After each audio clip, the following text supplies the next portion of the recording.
Hey, it's PVSB with the CPG Guys.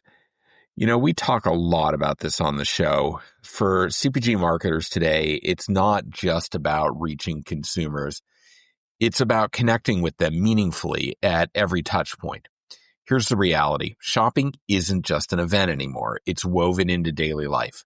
And with consumers spending over 90 minutes streaming content daily, entertainment has become central to the shopping journey. Amazon Ads unifies commerce, entertainment, and open internet to reach 86% of U.S. households, turning trillions of consumer signals into powerful results, both on and beyond Amazon. So visit advertising.amazon.com to learn more.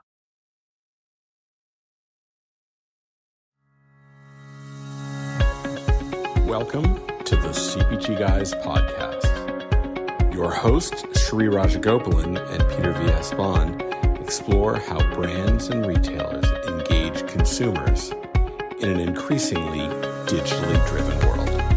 And now, here are the CPG Guys. Hello, and welcome to this episode of the CPG Guys podcast. This is one of several episodes I shot while up in Seattle. I was invited to Amazon Accelerate 2025. Of course, Shri, your co-host and also CRO and co-founder at Think Blue Consulting, your trusted partner on your omni-channel development journey. Get in touch with me at shri@thinkblueconsulting.co. Please do listen to my older daughter's music at www.riaraj.com and follow Lara Raj, my younger daughter, as a member of the world's fastest growing global girls group, Tsai, now winner of an MTV VMA. Excited to be here and recording live today with our guest. Unable to join me today is my co-host and co-founder of PVSP, who also moonlights as head of industry and client engagement at Flywheel, the e-commerce acceleration division of Omnicom.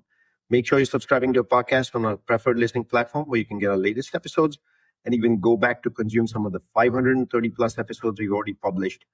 You know that the CPG guys have had a great relationship with Amazon, what we consider one of the best e-commerce retailers we have ever seen. So we're excited that we were invited to Amazon Accelerate.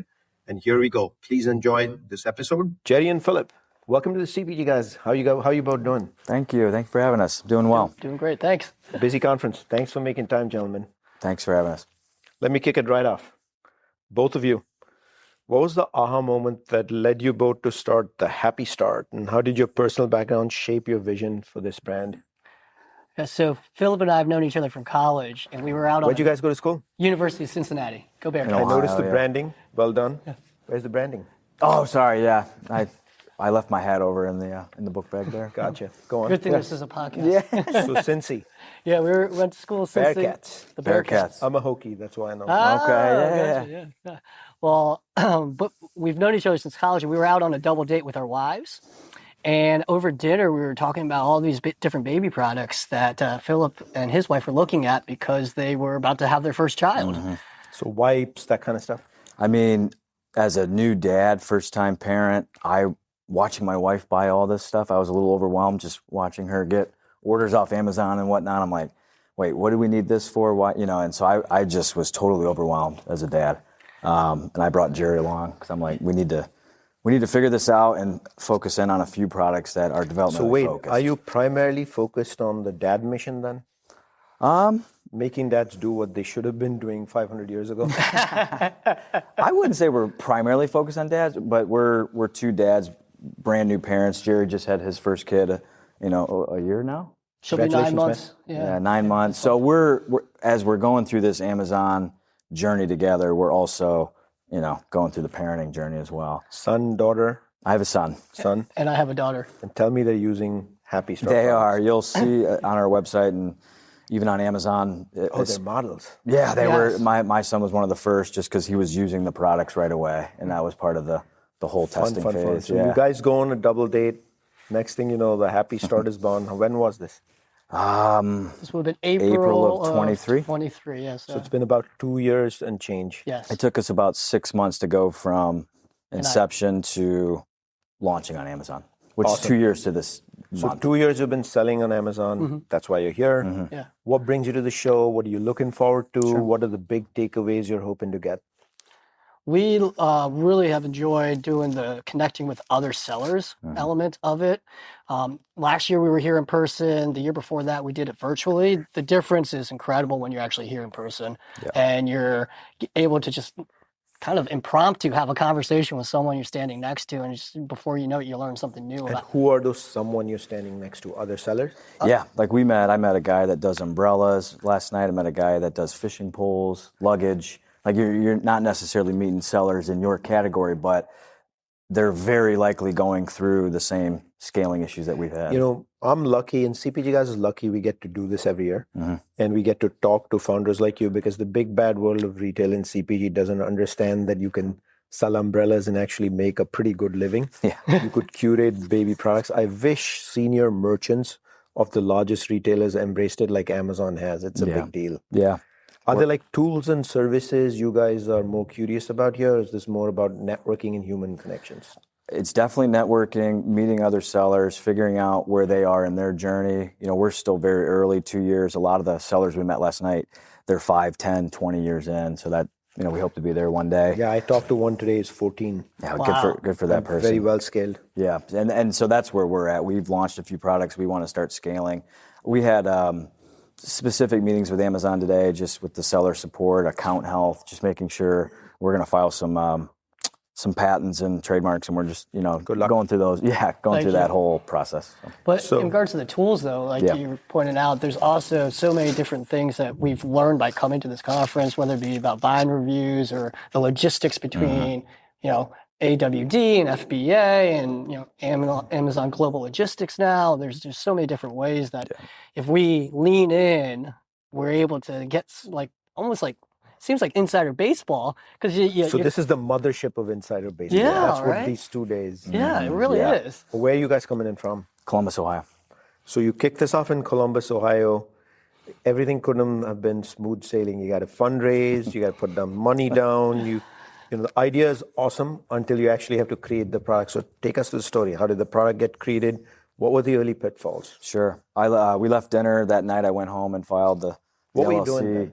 We were out at, what was the place called? Or what were we doing? Yeah. Were you guys already out of college? What was going on? Oh, we were out of college. Yeah, Yeah. this was Gotcha. 2.5 years ago. So we filed the LLC, started on the website, but then simultaneously we were looking for suppliers. We ended up in Asia, a lot of. So you had a product vision. You knew what you wanted. And Jerry may want to tell that. He met a friend of ours, really a friend of his that from the gym, I believe, Maria, who's one of our pediatric experts. We have pediatric experts that help us essentially do the science behind. Pediatric expert at the gym.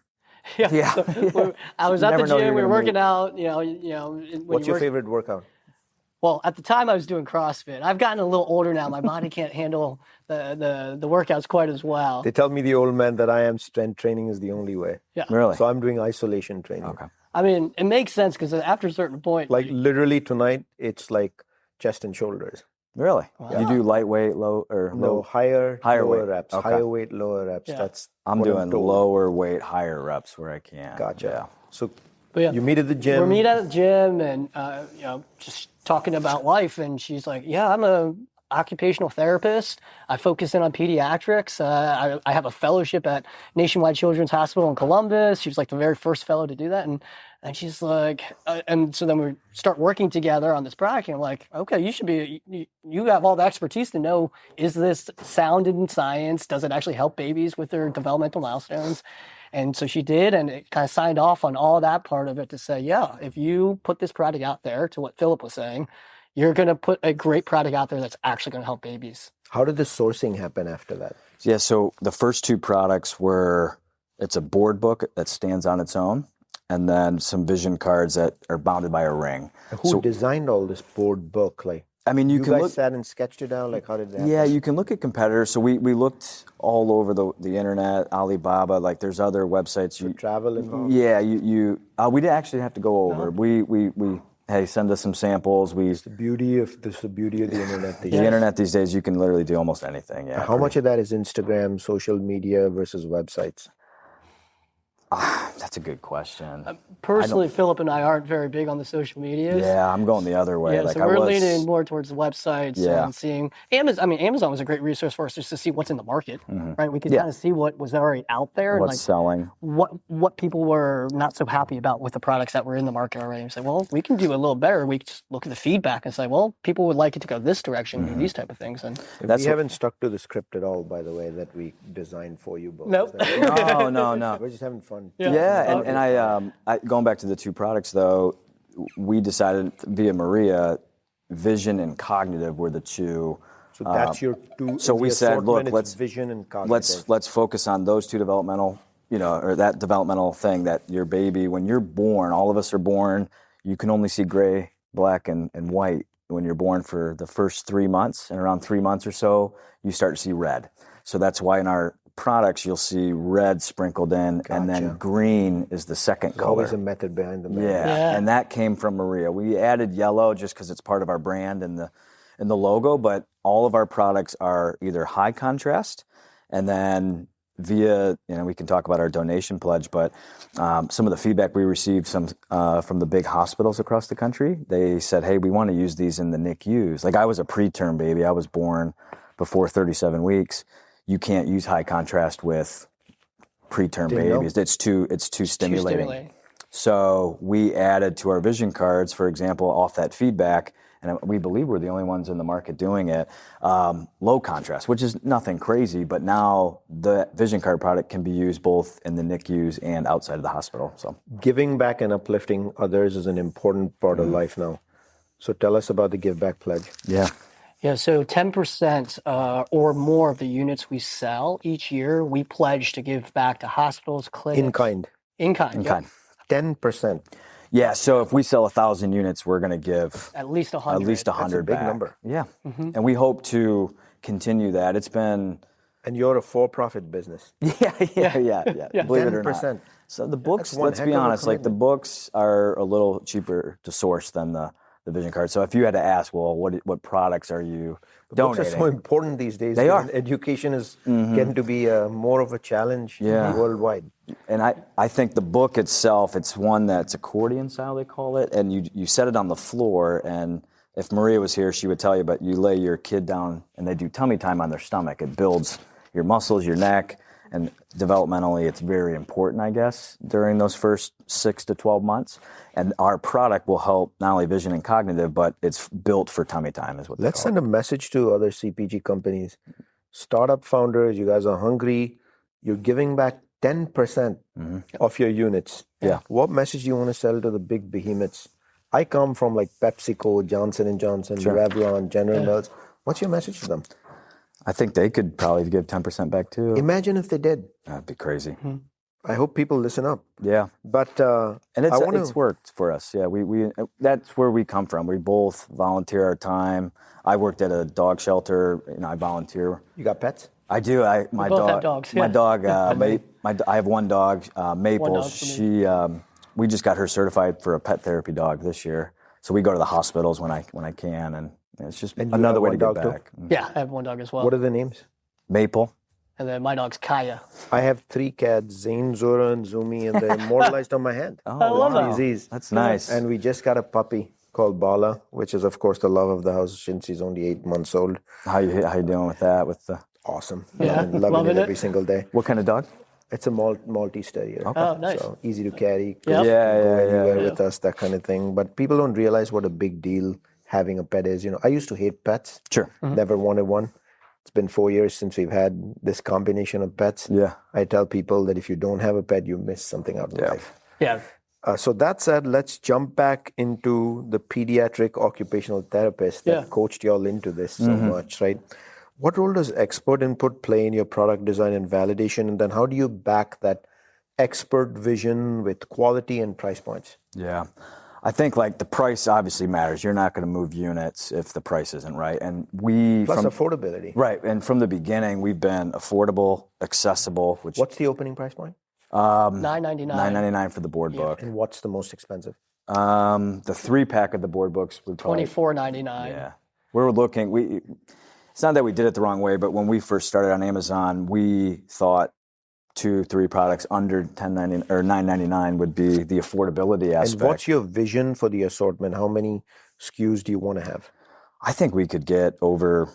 We're at 20 plus now, so I would imagine in the next You're not two. a small shop then if you've got 20 SKUs. Yeah, but we only have 3 main products, but they're variations of. No, I understand. Yeah, so I meant SKUs. Yeah. I meant like if going back to your question on number of SKUs, I would say over 100 here in the next 2 years would be good.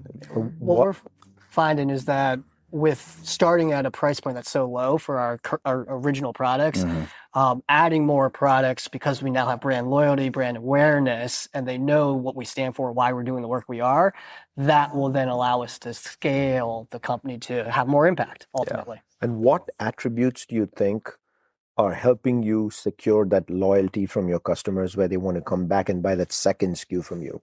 Yeah, I think one is the giving back. People love that. Yeah. We're a small business. Making the world a better place. Right, yeah. And we're a small business, 2 dads running this, American owned. Yeah, we also recently were acknowledged with a couple of awards. So the Bump awarded us for our board book product, saying we're Congratulations. Thank you. Yeah, that was July. How special was that? Oh, it was a big one. Wild. That was so cool. Yeah, we didn't expect it either. That was just totally random. Someone nominated us, and then we got That's the how call. it happens. Yeah, that's great. And then the Baby Innovation Awards also acknowledged our vision cards as a premier product in 2025. Congratulations again. Yeah, so 2 of the 3. That's how it's done. Yeah, 2 of the 3 products so far are award winning, which that makes us feel pretty good. I mean, since you're in the business of child and pediatric kind of product, how have you handled product safety, durability?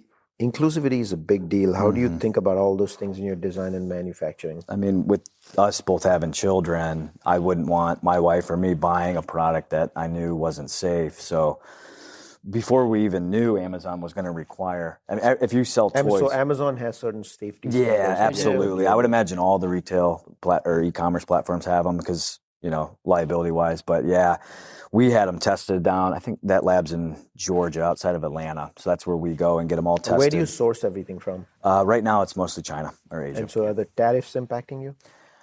We were still in the good talk phase of tariffs. Yeah, we were smart enough, I guess, October-ish, we placed a pretty big order that we're dwindling So you're down. holding on to where you're warehousing inventory. Yeah, and a lot of it's in Amazon, but we weren't sure who was going to win, so we were like, well, we're safe either way, and that's held us for now. But if you look at China, and not to get into tariffs too much, but they keep punting it. It's 90-day extension, Yeah, so we're not really sure. seem to be a date when that's going to actually happen. I don't know. So far, at least. Yeah, it's a little frustrating, that part, but, and we'll see what happens in the next couple months. So let's go back to why Amazon? Why did you start selling on Amazon? You could have gone to other places. You could have been D2C. You could have tried retail in-store first. Right. What was the anchor that drove you there? So we did consider a lot of those other options, right? And trying to figure out which one's the right match for us. But intentionally, at the very beginning, Phillip and I were like, our number one jobs are husband and father. And so are we able to create a business that is going to scale and grow, but not take over our lives, where we can't be great husbands and great fathers? And so with Amazon, they have the enormous marketplace, logistical superiority over any other really kind of e-marketplace place. And then they have great support for new sellers. Yeah. And so with that combination, we're like, Amazon's the right place for us to start. And we kind of made a commitment, like a thesis, if you will. It's like, can we build and grow and scale a company using primarily, if not almost exclusively, Amazon? It's interesting to hear you say that, because every startup founder that I meet, if it's a male, I always ask them, are you being a good dad if they have a child? Yeah. My own number one mission, my kids are 25 and 20, is to be a good dad and then to be a good spouse after that. So sounds like you guys are being good dads. Is that fair to say? Yeah, you can build. Your wives are going to listen to this podcast. Yeah, That's right, they will. Yeah, Maybe we should bless ask our our wives wives. too. I was going to say, without their support either, you can't. I wouldn't be able to do what I do. Yep. Yeah. And they actually provide pretty good feedback for us too. Yeah, their moms. Their moms, they're seeing. You got a natural feedback mechanism. Sure. Absolutely. We're not going to launch a product without running them through the wives either. Yeah. Kind of makes sense. So what are some of the upsides and downsides of selling on the Amazon sellers platform? I can't imagine it's all roses and daisies. Yeah, I'll take the downside. we had some problem with one of our listings went down months ago, and you have variations of the same product, but one of them got taken down, then the others were still up. So I was getting a little frustrated. I'm like, well, can you give me a better reason? It was just a product compliance, but we had all the documents. It was just back end, something was getting tripped up, but we figured that out. That can get a little frustrating sometimes, but I feel like every seller is going to go through that at least once. And it's good to know how to handle those cases, start a case. When that happens, is it easy to get relisted again and be back in business? Do you lose your reviews? We didn't lose any reviews. No, they took it down, and then there was like a couple days later it went back up, but then it just kept getting taken down. I think what happened was, and we figured it out, somebody rogue complainer on the back end or front end. One of the keywords was germ free, because our books can be wiped down. They're used in hospitals, so they're easy to wipe. They're not waterproof, but they're water resistant. And so if you put germ free, I think something on the back end of Amazon flagged it as a pesticide product. I got you. And I'm telling Amazon support, I'm like, we don't sell pesticides, we're selling children's products. Yeah. So that was a little frustrating, but that was probably the only downside recently we've had. But some of the upsides with our experience too is, even though we're a smaller seller, the teams at Amazon, once they know what your story is all about, they're really helpful in trying to share your story with, the entire ecosystem of buyers out there. And so we've had the privilege of being able to do fun things like this podcast and, be on seller partners and on the website, on the support small website. So that's been a really fun journey as well. Talk to me about logistics. So you're shipping from Ohio, home base. Well, Home base is Ohio. We get everything shipped from China essentially over to us. We store some of it in our Ohio complex, if you will, and then from there we really rely on Amazon. So we're sending it into the Amazon warehouse. Are you national at this point, or Amazon handles all that for you? We've been using. Your customers are everywhere. It could be anybody and everybody. We had somebody from Guam the other day order a book. So Guam is considered international. I don't know, but I'm saying like as far, But Amazon handles that for you. Yeah, we did not have to. We just send it into Amazon, and they kind of take it from there, make sure it gets to the proper distribution center. And how involved are you guys in actually driving customer sales? Right. The actual product listing and managing it actively. In the beginning, and I would recommend this to anyone trying to do this for the first time, or thinking about starting an e-commerce business themselves. You need to have a baseline. You need to know how to do it yourself. So learn the ads, learn the listing optimizations, do your own images, figure all that out. And when you say do your own images, you mean the professional shots? Yeah, or like I took my kid, for example. What's some advice you can give? So go ahead. Yeah, like I took Noah, my son, we used the product, took photos. I edited it the best I could. We got it up on Amazon. We bootstrapped it pretty. Yeah, we really did. But in regards to advice for that, the lifestyle photos seem to go the furthest in regards people want to see showing what the product does. Like, is that an advice you'd give other budding startup founders? Yeah, seeing Focus it in on use. content. Yeah, they want to see you got to show the product itself. And how it works. But how it works, how it's used, where it's used. And then, we got that baseline, and then we outsource all of that. Someone's managing our ads, and someone, the same company's managing both the ads and the listing optimization. Tell our audience about the support and services you get from Amazon, tools that you use actively. How important is data, insights, all of this stuff? So the first thing I would recommend, we have intellectual property with the copyrights, trademarks, and soon to be patents. So brand registry is huge. Project Zero, we just signed up for. You guys have completed your brand registry. Mm-hmm. Yeah, that's very important to us. We're building a brand. If you think about it that way, you can sell whatever, but your brand, at least to us, is everything. So you have to protect it. Amazon provides that tool. Yeah, that's your equity. Yeah, correct. That's a great way to put it. And then I would say Vine reviews has been really big for us, That's how you get started. Yeah, because when you first... Is it 100? What do you shoot for? You get 30 when you do for each product. I think it was like $200 you get, and it's at 30 or 40, whatever it is. And it'll jumpstart your whole... Yep. And these are people actually using the product. And correct. Mm-hmm. Yeah, they're verified. Amazon handles that. Yeah. They're not just... And we've had actually, no fault of our own, but we've had reviews taken down. And I'm laughing, I shouldn't be, but somebody made a negative review, 1 star, and it wasn't necessarily, you could tell it was just a fake review. We didn't, we flagged it, but I think that's happened 2 or 3 times now, but Amazon took care of it. Even before we knew about the latest one. That was months and months ago. But like little things like that, it's like, okay, this was done by a bad actor. We didn't have to really sweat about that. We just stayed focused on that. Yeah. That's awesome, gentlemen. So you're here at Accelerate. If I ask you to pick and choose the number one reason you're here, you already said it's networking in humans. Let's go to the tools and services side. What would that be? Is there one thing you came here to look for? Personally, we had a Seller Cafe appointment this morning, and What is a Seller Cafe appointment? The Seller Cafe, I think it's up. It's one on more the fifth floor upstairs. They have all these Amazon employees there in the different areas and and they're literally tools. there to help you troubleshoot, diagnose. One-on-one meetings. Any seller can walk They up pull and up have your a chat. That is account pretty cool. on their end. You can't see what they get to look at, but they have I'm sure the whole dashboard. And then you ask them questions on, if it's ads, they'll help you with just that. We focused on our account health today, and then we asked more about the How important is ads to you guys? It's Very. pretty critical in us trying to scale and grow. Our So you sales place your own ads, you do it with the help of Amazon ads team. How does that work? We have an agency. The that's agency leading does us it, on yep. that. They have we an did ad do it expert. originally. So on like a our own. boutique agency. Correct. They're out of Do Dallas. they also manage Seller Central for you? Yes. Gotcha. Yep. Now I would recommend to anyone, we have that baseline. Like we know how to get into Amazon Seller Central, work on all of that. We can question, well, hey, why did you do it this way? You have to hold them accountable. Otherwise, they're just, you just never know. The agencies that Amazon typically vets for you and puts into the... So Amazon was even able to recommend an agency for you. Yep. There's a certain process they go through in order to even be in that ecosystem. Yep. But Awesome. knowing the strategy and all that is different than executing on the logistics. So we have a certain strategy we're going to deploy on our company, right? Yep. We have a vision of where we're going to go, where we'll be in 5 years, 10 years, et cetera, et cetera. Tell our audience about the vision. Where do you want to be in 5 years? Yeah. Do you see yourself in store?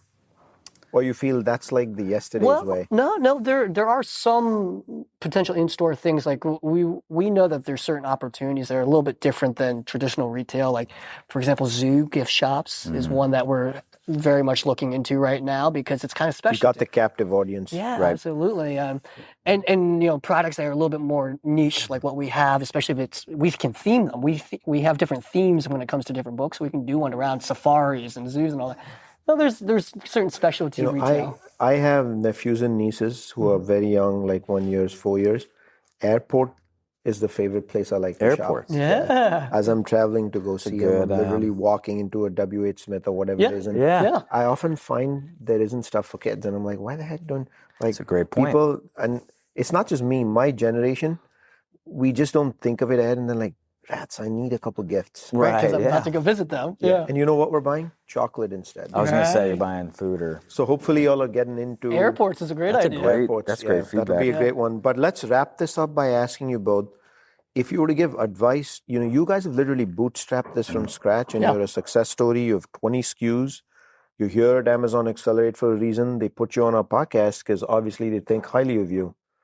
What's your advice to other budding sellers who also want to bootstrap, get going? Because like I said right up top, the big bad world of retail thinks this is impossible and you've disproved it. Yeah. What's your advice? I would say you can do it. It is possible. Start small. You don't have to be in 100 stores right away. Just either pick a platform like we did or go in store. Just start as small as you can and then slowly scale at your own pace. Don't get outside your lane. Just stay focused because we had the opportunity to go to Canada, Mexico, and it's like that all sounds great. And one day we may be there because it literally is just a click of a button with Amazon. But we're solely focused on the U.S. You want to right get now. it right here. Correct. Yeah, and then we can continue to scale. And then scale. Yeah. But then for me, I would say like it's specific to Amazon. Be strategic about your price point, where you start with that first product. We're making it work, but in hindsight, we're like, well, we would have started $10 to $15 higher. Learning is everything. Learning is everything. It would have made a little bit more margin for us to grow in a different way. We're still doing okay in regards to growth. And then I think saying yes when Amazon or anyone else who is kind of part of the ecosystem says, hey, I'm interested in learning more, or I'd like to learn more about you or feature you in some way. And saying yes to know that. Raise your hand and say, be present and I'm ready to share about what we do is just huge. Yep. We've done that from the very onset, and it's just led to some really neat opportunities for us to share about what we do and why we do it. And give back to your community when you can. Oh, no it's debate. gonna I mean, help. our mission in life is to uplift others, right?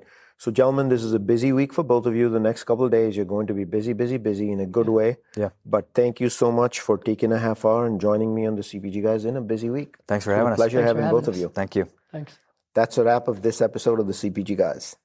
Wow, what a terrific conversation here at Amazon Accelerate 2025. Let me thank our audience for listening to this wonderful episode. Do leave us a rating and review on Apple Podcasts, Spotify, or your favorite listening platform. It informs us how we're doing as well as if we're having the right conversations. To all of you, thank you from Peter and me. You make this show happen. To all our sponsors, whether this podcast or parties at events, hosted dinners, having us speak at panels, thank you, thank you, thank you. The show doesn't exist without you. That's a wrap. We look forward to speaking with you on the next episode of the CPG Guys.